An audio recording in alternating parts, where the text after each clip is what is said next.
Vsega, da me ne zanima. In pa zdaj tako, kdo je šef, ki reče, da ga ne zanima Masterchef Italija. In na koncu so rekli, ok, dajmo narediti eno testno probo, pa mogoče priti enkrat samo kot gost.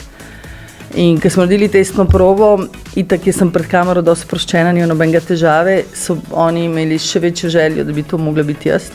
In na koncu so prišli v enem avtu v Kobarid, karikiram situacijo dobesedno z torbo denarja in s pogodbami sponzorji in so rekli, prilagodimo se vašemu urniku, povejte, koliko želite, hiša v Milanu za čas snemanja, imate zasebnega šoferja, karkoli hočete. Ampak pazi to, takrat sem poklicala par mojih kolegov šefov, tako govorimo o svetovnih imenih, par top-end novinarjev, med drugim Andreja Petrinja. In reče tako, hej, mi ponujajo glavnega sodnika Masterchef Italija, kaj misliš? In vsi tako, wow, moraš iti, moraš narediti.